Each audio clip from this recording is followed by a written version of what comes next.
guys, welcome back to Cupcakes and Protein Shakes. I am your host, Savannah Sharp. This is my weekly mindset motivation, more all things bikini fitness. This is your podcast to listen to. So we are doing another episode that I like to call Bikini Girl Chit Chat, where I chit chat with another bikini girl and we talk about all things bikini in between. And I have a very special guest today. This is Skylar. Welcome to the show.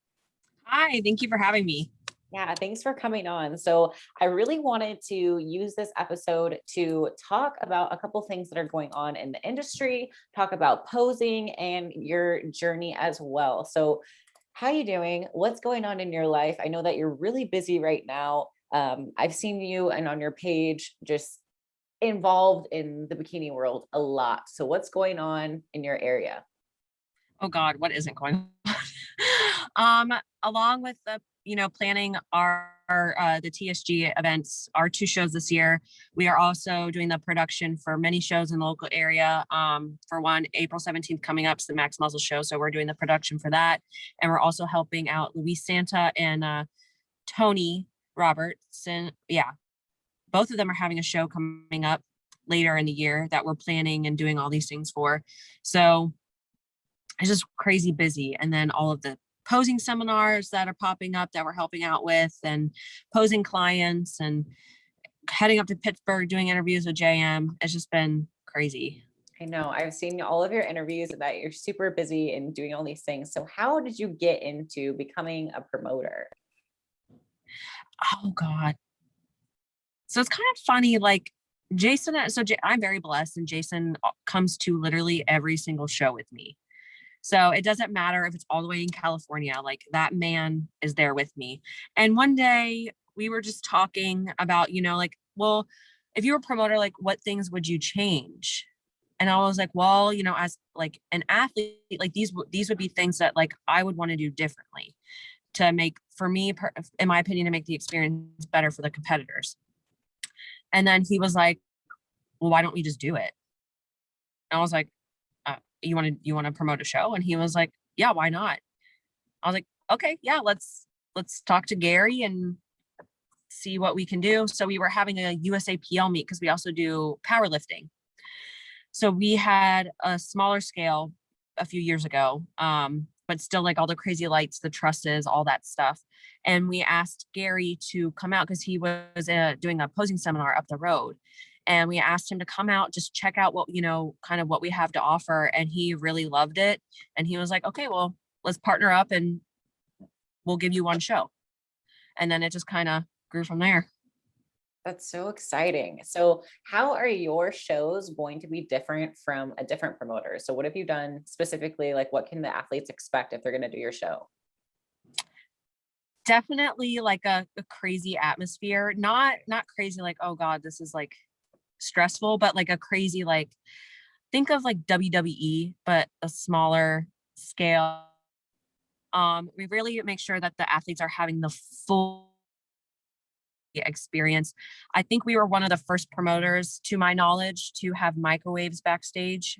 I personally don't know of any other. I haven't been to a show where I've seen microwaves, so I'm going to assume that we are the first to do that.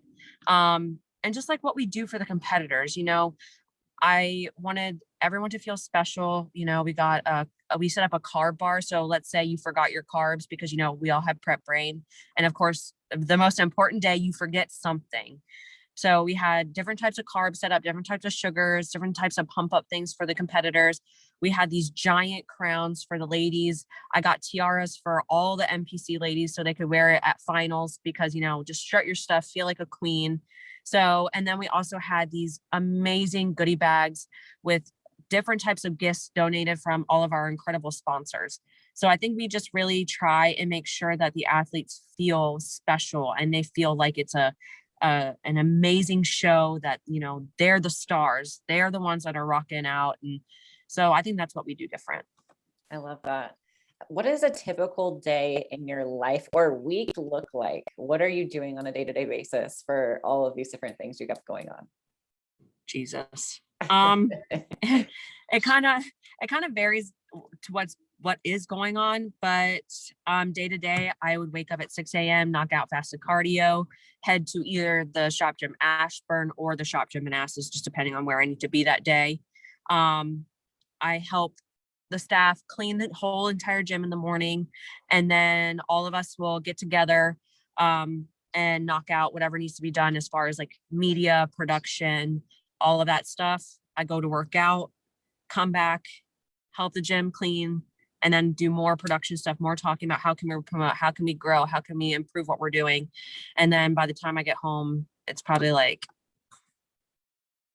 10 o'clock at night. And then Jason and I at home are still talking about what we can do better. How can we grow the sport? How can we give back as much as possible? It just never stops. You have to love the sport if you're willing to commit that much time to it. And I can definitely tell that you're passionate about what you do, which is fantastic. How do you make yourself a priority? So I know that, you have to compete sometime, right? So are you in the improvement season? Are we prepping, or where are you currently? So currently I'm doing like a mini cut, but I'm taking this whole entire year of 2021 completely off. And then I do plan to compete in 2022. So that will, what we do is we all sit together as a team, because there is 4 of us. We sit together as a team and we plan it out and say, hey, these are the shows I'm thinking about. Where does this line up with events? If it doesn't collide with any of the events that we're doing, then it's possible I will do them. So we always talk about it as a team and make the decision as a team. Who's a part of your team? So it's myself, Jason, Tim, and Ryan. So there's 4 owners of the shop. Okay. And the shop is your guys' gym that you've created? Yes. Okay. And you have now not 1, but 2 locations? 2. Yes. Okay. So what is the process like of starting your own gym, and when did this start? So Manassas started about almost 3 years ago at this point. Okay. Jason, actually, this has always been his dream to open up a gym. It started in his garage. He was a bartender and put every single penny he could towards buying gym equipment from all over the state, and different types of equipment. So we're really unique where we don't have just like one brand. When you go to like a LA Fitness or like another gym, it's all either like Hammer Strength, or it's all Life Fitness, or it's all Motion, whatever. But we have everything. We have Cybex, we have Prime Fitness, we have Hammer Strength Fitness, we have Life. We have it all, because not one brand makes the best equipment across the board. And we also have like older pieces that they don't make anymore, or the company got bought out by another company, but it is amazing and it works flawlessly, better than the new age stuff. So Jason went around and got Tim on board originally. And this is before I met them. So they stacked up like 7 storage units full to the brim of gym equipment. And then they started storing it at friends' houses.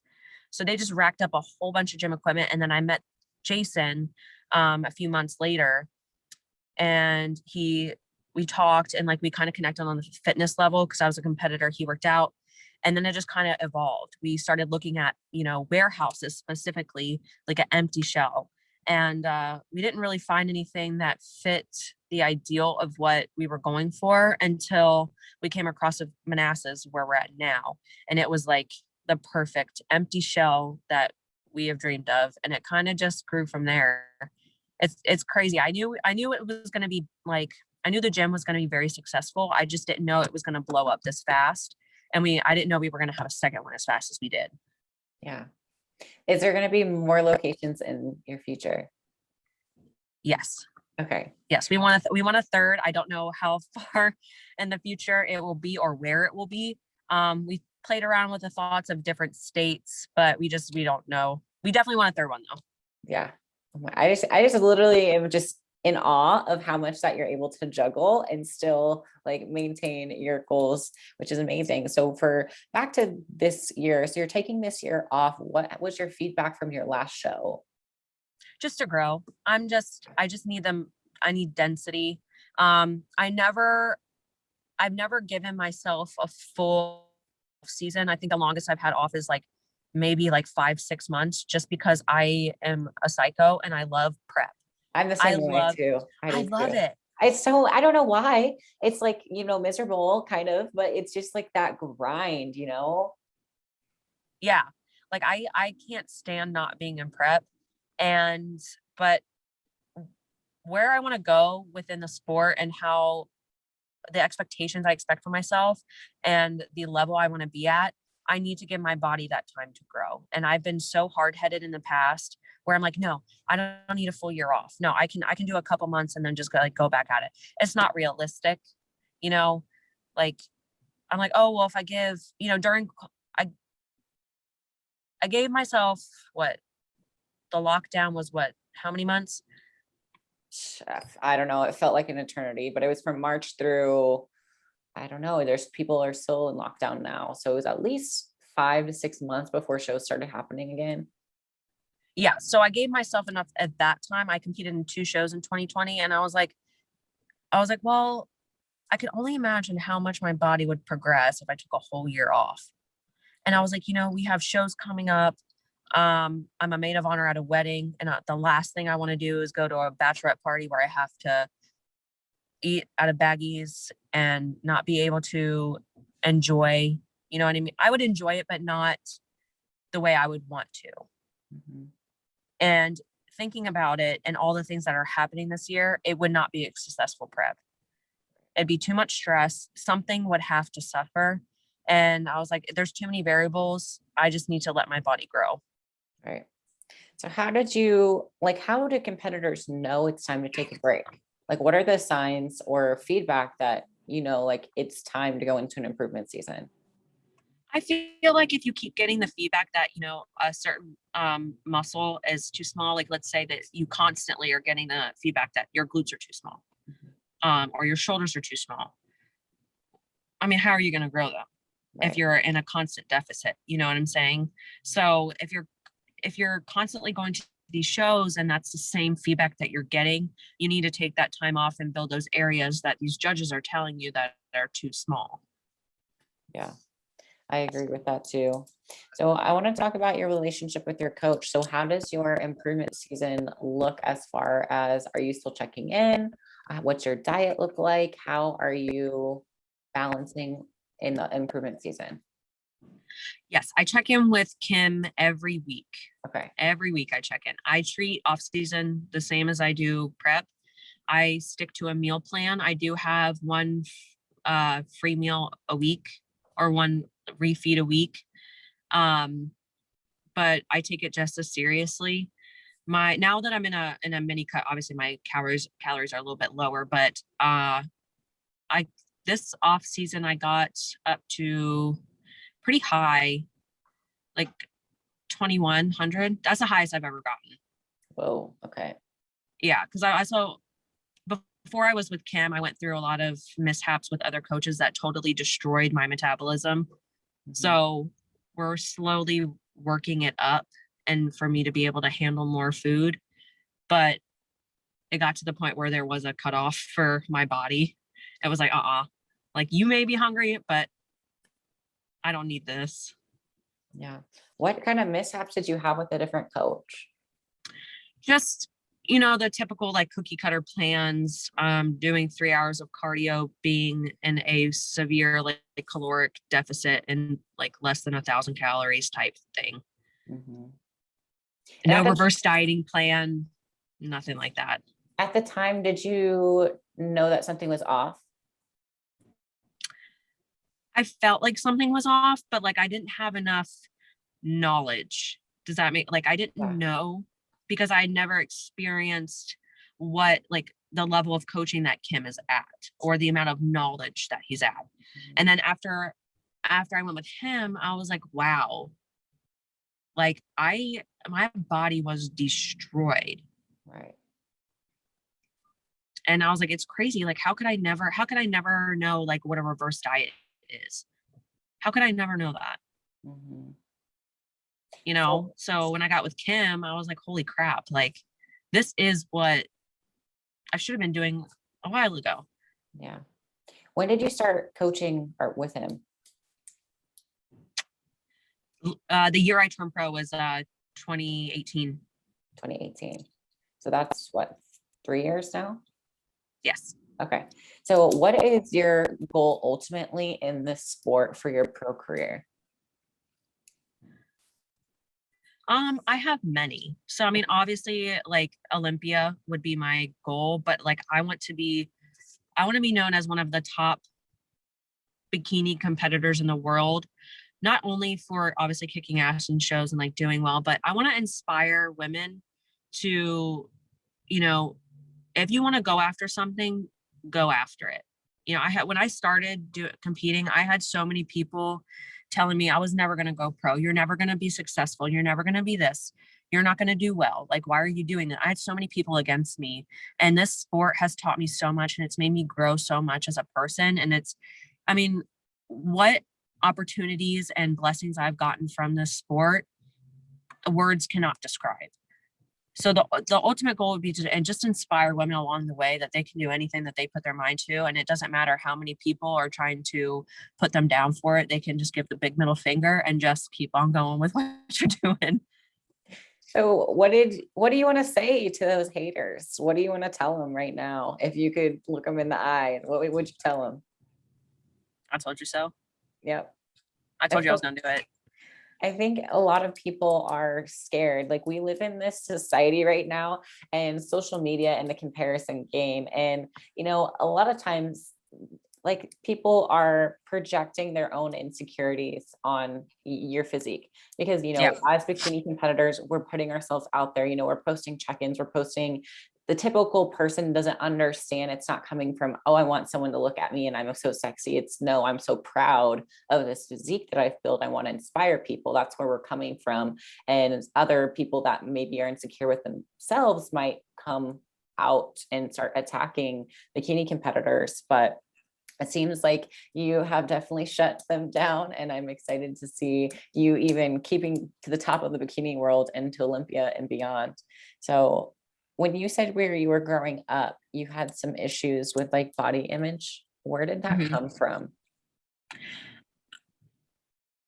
I don't know. So I have a cousin and we're very close in age. So we were like sisters. And for some reason, I just always idolized how she looked. And I couldn't understand, like I developed very early. So like I had boobs when most women or most girls my age didn't have boobs. And I was a lot more like curvy than I was used to. Like most, I mean, the girls my age back then like were straight, like, you know what I mean? Mhm. And I was like, well, why do they have a cute body? Why am I already having to go up a bra size? It's like, why am I like this? And then it really just conformed into an eating disorder. I was like, well, to look like that, like, you know, I don't have to eat. And let me just like lose a couple pounds. And then it just like was like a downward spiral. And like I would cry looking myself in the mirror. And oh yeah, it was just I don't even it just came out of nowhere. There was no rhyme or reason for it. It just is something that I had to deal with. And I still deal with sometimes I look in the mirror and I'm like disgusted. Yeah. But I always have to remind myself, like, I'm never gonna be in that place. Like I have a great coach that has a background in eating disorders and I'm in good hands. Jason is well aware of all my past. And if I feel like I'm having a bad day, I just go to him and he gives me a pep talk and I feel better. What are some positive others, just like on a bad day, how can you turn your bad day around? Or what advice do you have for others that maybe are struggling with an eating disorder? How can they get help? Definitely you need to talk to somebody. Okay. Um, I was I was kind of scared straight to get out of it. Um, you it's not the what you're feeling. So many people feel that, you know, but it's so important to talk to somebody about it and get help. And it's so much more mental than anything, you know, and you have to love yourself too.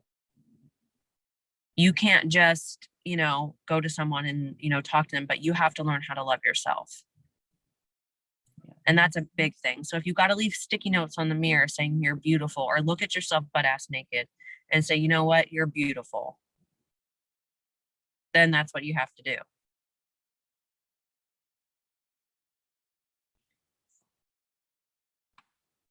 Your audio cut.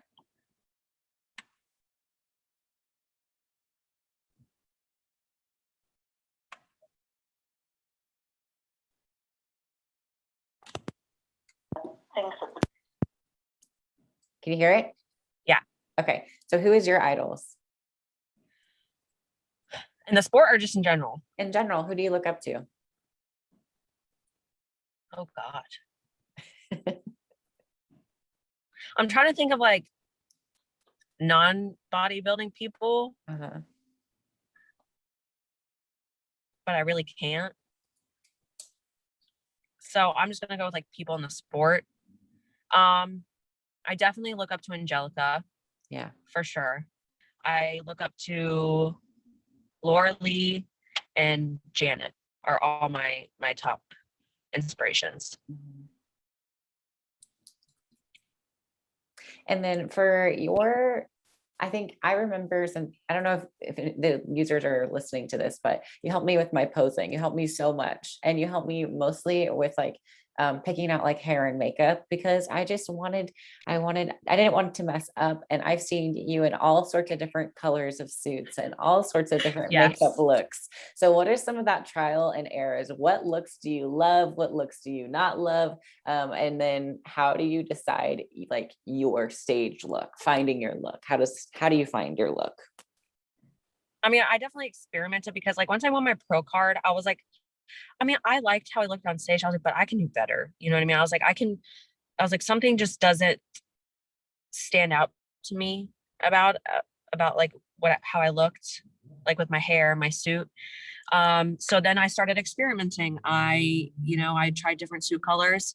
I definitely didn't like, I would say the one look I didn't like was my like electric blue suit that I wore 2019. And like I had lighter brown hair. It just the contrast didn't work. You know what I mean? It was too light. I would definitely say my favorite look is the one I had at the Optimum Classic in 2020 with the purple, my dark hair, that, and then my makeup. That like by far is my favorite look. And that's the look I will stay with, because I truly felt like a rock star. I do love my black hair with my red suit, but it didn't suit my personality. And on stage, you have this vibrant, like I don't even know how to describe your posing to you, but when I watch your posing, it just has this like effortless sass. I know that goes to practice, Yes. and also being a posing coach. So what are some of probably your best tips for taking your routine to the next level and being able to like add extra flares? My advice would be obviously like practice as much as you can, because the more you practice, the more you're going to get comfortable, and the more you're going to be willing to like let me just try this to see how it looks, and see if you like it or not. And I'm not like, yes, practice in heels, but you can practice while heating up your food in the microwave. You can practice when you go to the bathroom. You can practice in between sets. Like that's how you're going to get comfortable.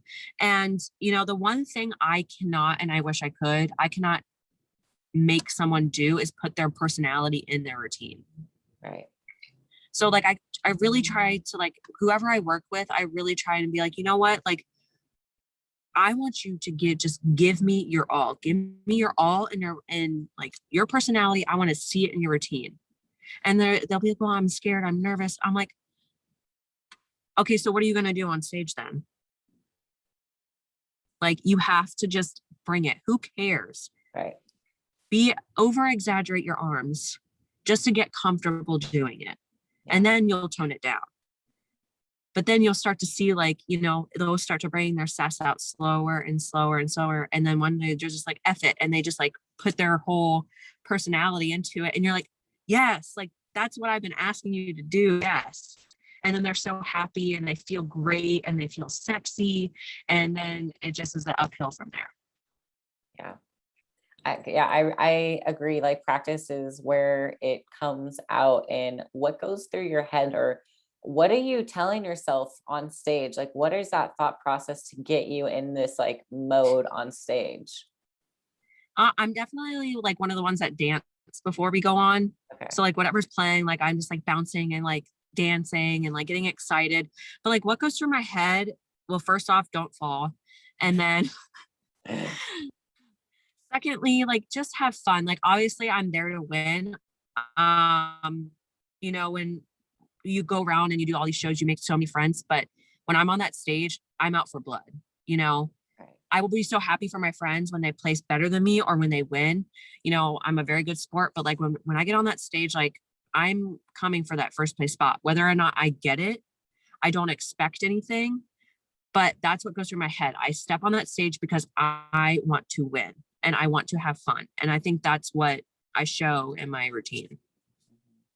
I agree. And I think too, like, I know bikini it's a little bit different than other divisions because we do have a really great like family vibe going on backstage with other Yes. competitors. And I think some new competitors might get lost in that and think that I feel like on stage as a new competitor, they might not bring that extra level of confidence because they're scared to either step on toes or come off a certain way, like come off overly confident. And I don't really think that's possible, honestly, to come off overly confident, because that's generally who wins. So that's actually a piece of advice that I'm going to take with me to my posing, which I really do feel like I've never thought about it in the way of like, this is mine, this is my day, everyone get out of the way, this is my routine, and you should. Yeah. Oh, definitely. And then obviously when we get off, like we're all hugging each other and like, you're my friend, all that stuff. But like when we're all on stage, it's strictly business. Like all friendships aside, it's a competition. You're there to win. Mm-hmm. And then when you are training, let's get into your routine. How do you push through on hard days? Oh boy. I mean, definitely being in the gym atmosphere that I'm in helps a lot because I do see a lot of like general population people coming in. And if they can get it in, after a long work day, like I should be able to get it in too. But definitely what goes through my mind is, no one forced me to do this. This is something that I put myself through. And yes, I'm going to have bad days where I'm not going to want to work out. I'm going to be struggling. But let's say I skip on a workout. That's not doing me any justice. That's not doing my coach any justice. So not only am I letting him down, but I'm letting myself down. And when I get on stage, I'm going to know in the back of my head that, times got hard and I just skipped a day. I'm going to know that I didn't give it my 110% effort, regardless if it was a bad day or not. And to me, that doesn't feel like I could walk out there and be like, I know I'm going to do well. You know what I mean? So I push through because, it's moments like those that separate the strong and the weak. What is your highest placing been? 4th. It was at the Optimum Classic in 2020. Okay. And what do you think was different about that show compared to all the rest? I think what was different is that I think my total look was more put together. It's just like looking at the photos, that was a package. You know what I mean? That was everything looked good. Everything looked complete. My suit looked good. My makeup looked good. My hair looked good. Like everything just looked so cohesive. So we're talking about pro shows leading up to pro card. Yes, I want to say 16. But that may be a little less. Maybe it may be undercutting. 16 total. Yes. The year I turned pro, I only did 2 shows before my national show. Okay. But leading up to the pro card in the amateur league, 16 total before pro card? Correct. With all my years of competing, yes. How many years did it take you to get your pro card? So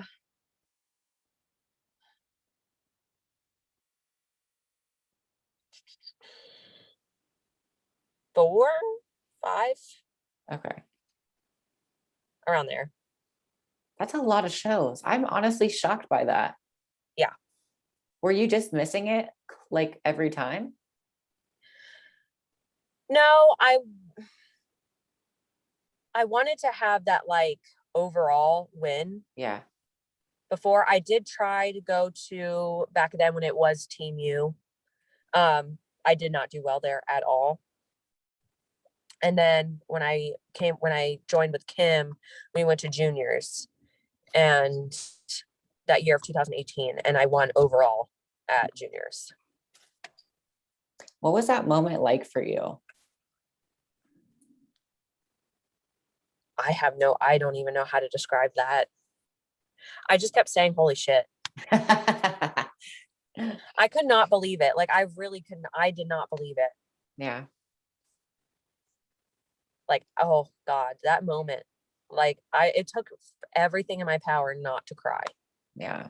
On stage, just like collapse on the floor and just cry. Mm-hmm. And leading up to the show, what were you working on in order to get your pro card? Just bringing overall like a package, just good shoulders, nice glutes, you know, what they're looking for. Mm-hmm. And then what would you say to people like myself that are on the road to pro, and like advice to new competitors that one day want to go pro? My biggest advice would be don't give up. Okay. Because it does eat at you, you know, when you go to a national show and you try over and over and over and over again, and you get so close. Like I've known so many people who place second, and it literally is a point away, you know. So it can really get on you, and you really think you're like, you know, am I cut out? Am I worth it to even get my pro card? But in due time, it will come.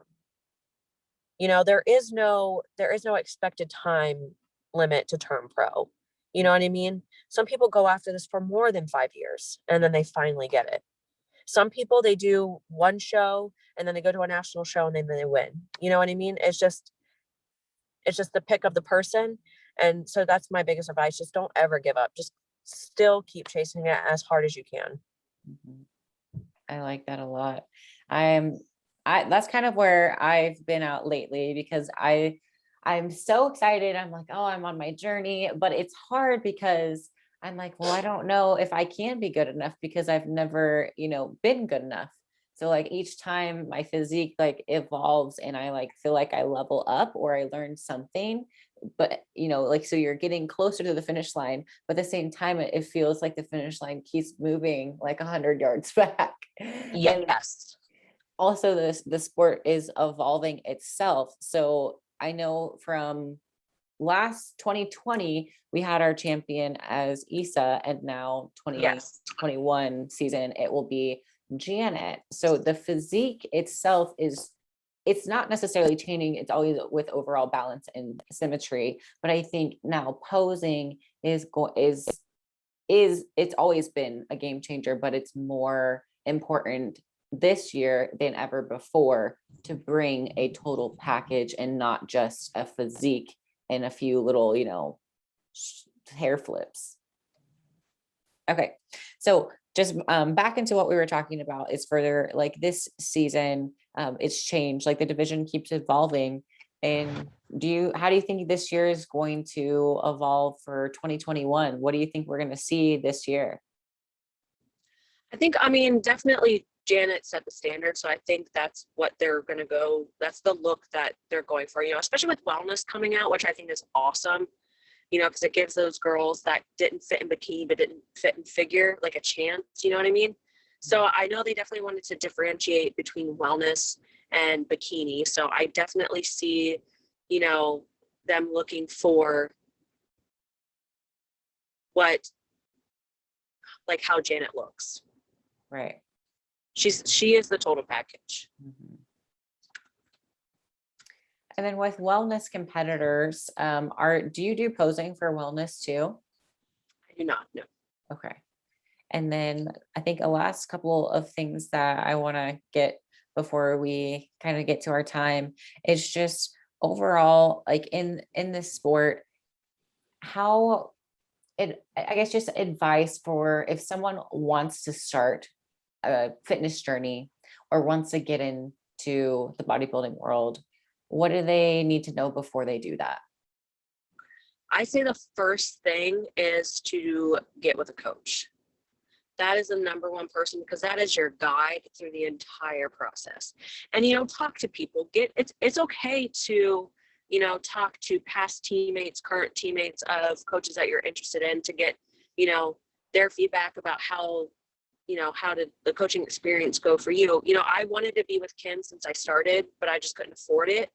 But I also, before I went with him, I got people's opinions that were on his team, who have previously worked with him, who currently work with him. And then that's what made my decision.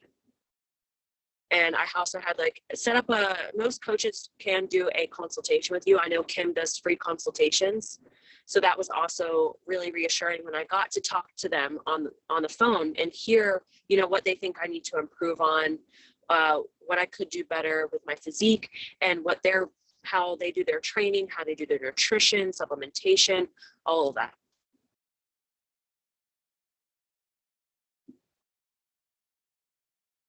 Yeah, I agree too. I think doing this by yourself is extremely hard, especially if you don't know what they're looking for and you don't have that judge's eye like Yes. most, coaches. And then would you recommend your coach to someone and why? Oh, 110%. Okay. Just because he's been around for so long. Right. He's been in the sport for decades, and he's had at least one Olympian every year since he started, whether it be bikini figure physique, men's physique, fitness, all that. He's had at least one Olympian, and he has so much knowledge behind him. His philosophies don't work for everybody, and that's totally okay. But I've seen complete success with him. I was a caterpillar and he made me into a butterfly. You know what I mean? So of course I'm going to recommend him to everybody I can. Mhm. What are some of his philosophies? So what really got me with him and sold me on him is he's really, really, really puts, your health as a priority. Okay. And especially for women, he puts our hormones as a priority. He makes athletes and he makes Olympians now, but he's so big on making mothers later, because, most of us lose our period during prep, but he is so hey, we have to make sure your hormones are okay. So go get blood work done. How are you feeling? He is very, very, very in tune with health, and hormones are huge. Yeah, I've never heard of that as a philosophy before, coach, really. It's like a lot of times it's like I have these philosophies of diet and training, but hormones is like a huge factor, especially as a female, especially when you are extreme dieting, because you will lose your cycle and it'll affect your hormones and it could end up really negative. Like it can totally destroy your metabolism at a certain point if it's not done correctly. Oh, absolutely. Absolutely. And yes, competing is great, but if all of your things are out of whack, that's more important, getting it stable and to good numbers, than putting yourself through a prep because you want to compete. Yeah. Have you ever had a pull out of a show before? Have I? No, I have not. Okay. So you just make a commitment to yourself and you won't start a prep until you know that you're ready. Now, yes. Okay. Back then in 2017, that whole entire year of competing was a huge mistake. Why do you think that? Because I had just gotten a breast augmentation that November, and the coaches I had at the time were like, all right, we'll start prep in December. So that's what I did. And my body fought me the entire way. the entire way. And you could tell, like, even looking at photos of myself, how swollen I was. And that year's the worst I've ever placed. Because the year before that, I was placing at least top 3 or above in any show I did. But that year, nothing, not a top 5. I went to a national show, I think I was like dead last. Like, and Jason was telling me like, hey, you shouldn't compete. You know, you just got surgery, like your body is not ready. And of course, you know how we are as athletes, we're really, really, really hard headed. So I just kept pushing. I was like, no, I need to push. Like, I'm not weak. Like, I can do this. And no, I shouldn't have. How do you prioritize your recovery now as a pro athlete? That is still a work in progress, just because I am so busy, but I do try to make it a point to go get a deep tissue massage every 2 weeks. I stretch anytime I can, you know, whether it be at the gym or at home. I'm constantly stretching because I've never really taken care of my body in that way, but obviously me getting older. And if I want to continue to do the sport, I need to take care of my body outside of the gym, because let's say I'm tight and I don't stretch and I don't get that myofascial release, I could hurt myself. And then I have to be out of the gym for a few months. And then it just sets me back. So it's so important to take care of yourself outside of the gym. Yeah. Is there any other piece of advice that, like, something that's been really impactful for you that you wish you would have known at the beginning of your journey?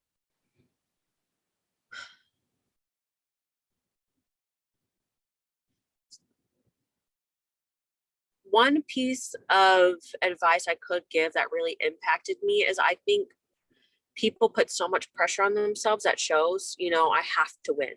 If I don't place this specific, I'm horrible. Like, I should be just done. You should never have expectations going into a show, because you don't know who's going to show up that day. It's not like we're playing football and you can study the team's plays. You legit have no idea who's going to walk on that stage with you. So, I mean, when I first started out, I was like, well, if I don't place this, like, that's horrible. I got so mad and so upset at myself. Like, you could have done this better. You could have done that better. And I realized, I was like, why am I trying to put these expectations on myself? I can't control the outcome.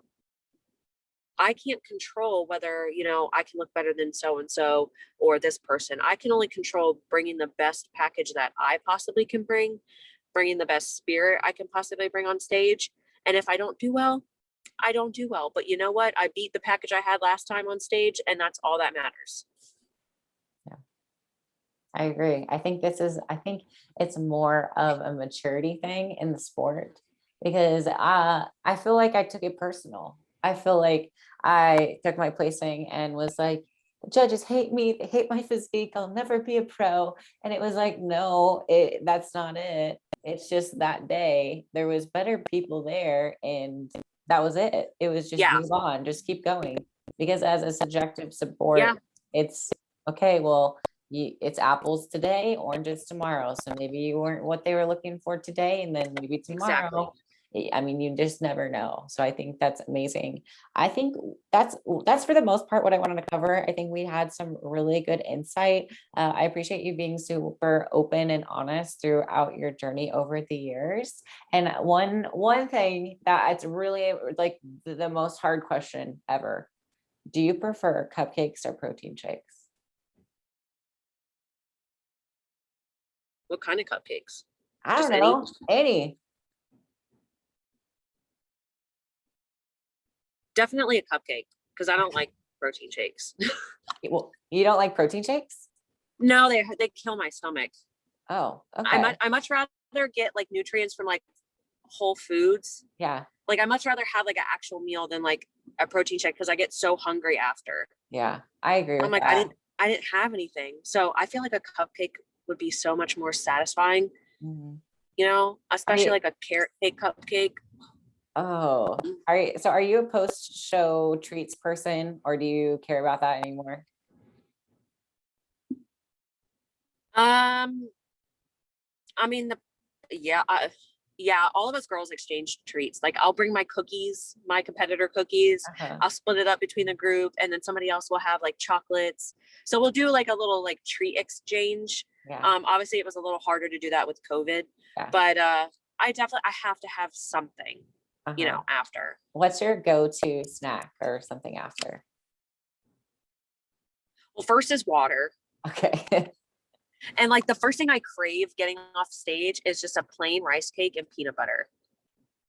Really? That's not Yeah. fun. And then I'll go for like the sweets and stuff. Okay. I think I've been there too, where it's like, okay, I need something like semi-healthy-ish and normal, and then you go for the sugars. Yeah.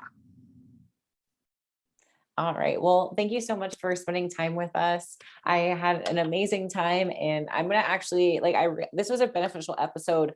If the listeners got something out of it, I really don't care, but I got a lot out of it because I mean, I had like personal insight. It's just the mindset that you need to go into your prep is like, you know, this is my prep, this is my show. And then on stage, kind of like your cocky little confident self of I'm the baddest bitch alive needs to come out. And so I think that I've been holding back, and I know that I've been holding back, and I've just been like, here's my front pose, here's my back pose. And in my mind, it should be like, bam, look at me, you know? So yeah, I'm like very pumped I'm really pumped about that insight. So I just want to say thanks for the listeners. Make sure you guys follow us on Instagram. My Instagram is at Savannah Sharp Fitness. How can they find you? You can find me on my Instagram, Skylar Lanier _ IFBB Pro.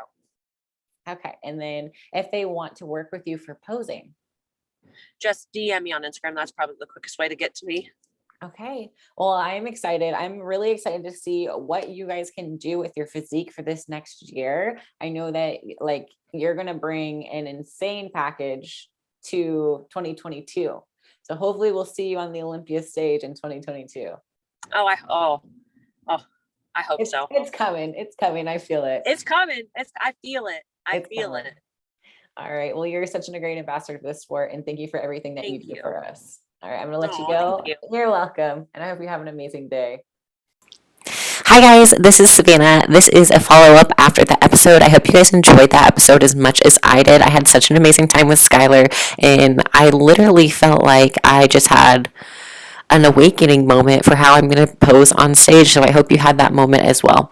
I did want to remind you guys that I just got a new job. I know I haven't done a solo episode in a long time, so I didn't really get to update you on like what's going on with me, but I thought I would just throw this in here at the end of the episode. I'm working at Angel Competition Bikinis now as a suit specialist. So what that means is I am able to help you design your new competition suit. So if you're a new competitor, even if you've already designed a suit before and you just need help running through some ideas, different crystal designs, connectors, and more, I would be happy to jump on a free online consultation via Zoom or a phone call.